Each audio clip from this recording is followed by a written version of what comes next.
White screen থেকে আর মুক্তি পাবো না? হ্যাঁ, অবশ্যই আছে। হোয়াইট স্ক্রিন যারা আছে তারা এটা রিপেয়ার করা সম্ভব ডিসপ্লে চেঞ্জ ছাড়াই। তো আমার কাছে এই মুহূর্তে যে আইফোন 13 প্রো ম্যাক্স ফোনটি রয়েছে, এটা আজকে আপনাদের সামনে হোয়াইট স্ক্রিনটি রিপেয়ার করে দেব। তো কিভাবে রিপেয়ার করে তা আমাদের প্রসেস ফলো করুন। তো আজকে আমার কাছে যে হোয়াইট স্ক্রিন ফোনটি রয়েছে, প্রথমত আমি স্ক্রুগুলো খুলে ফোনটি আমাদের যে ম্যাশিং রয়েছে ম্যাশিংয়ের মাধ্যমে ডিসঅ্যাসেম্বল করে নেব ফোনটি। তো হোয়াইট স্ক্রিন ফোন অনেকে অনেক ভুল জায়গায় দেখে হোয়াইট স্ক্রিন গ্রিন স্ক্রিন অনেকেই ডিসপ্লে নষ্ট করে ডিসপ্লে চেঞ্জ করেছেন। তো অবশ্যই যারা যারা ডিসপ্লে নষ্ট করে চেঞ্জ করেছেন তো আমার কমেন্টে একটা কমেন্ট করে জানাবেন, এবং যারা রিপেয়ার করেছেন তারাও অবশ্যই জানাবেন। তো এই মুহূর্তে যে হোয়াইট স্ক্রিনটা দেখছেন, এটা আমি এখন কি প্রসেসে ঠিক করি তা আজকে আপনাদের কিছুটা অংশ শেয়ার করব। মূলত আমার হাতে যে হোয়াইট স্ক্রিন ফোনটি রয়েছে এটা আইফোন 13 প্রো ম্যাক্স।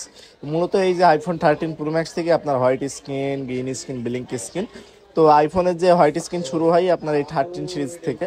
তো দেখেন আমি ফোনটা কি সুন্দর করে আগে ডিসপ্লেটা ডিসঅ্যাসেম্বল করে নিলাম। তো ফোনটা খুলে আমি ডিসপ্লেটা একটু মাইক্রোস্কোপ দিয়ে দেখে নিলাম কোন জায়গায় অ্যাকচুয়ালি ফল্টটা রয়েছে।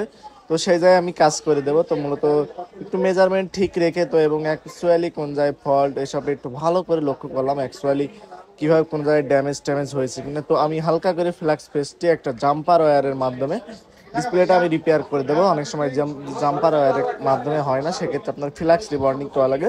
তো ফার্স্ট স্টেপ যেটা ট্রাই করবেন জাম্পার ওয়্যারের মাধ্যমে, হয়ে গেলে তো আলহামদুলিল্লাহ। তো আশা করি এই ফোনটির জাম্পার ওয়্যারের মাধ্যমে ঠিক হয়ে যাবে। কাস্টমার অনেক দূর থেকে এসেছেন, আমাদের নিয়মিত রেগুলার ভিডিও দেখেন এবং আমাদের লাইক কমেন্ট শেয়ার করেন। তো ভাইয়েরা আমি এসছে অনেকক্ষণ, ভাইগুলো আমাদের বিস্তারিত বললো। তো ভাইয়ের অনেকটা ডিসকাউন্ট করে দিয়ে ভাইয়ের ফোনটা আমি রিপেয়ার করে দিলাম। তো দেখেন ভাইয়ের ডিসপ্লেটা কিন্তু টোটালি স্ক্রিন হোয়াইট স্ক্রিন ছিল, এখন আলহামদুলিল্লাহ ওকে হয়ে গেছে। ধন্যবাদ।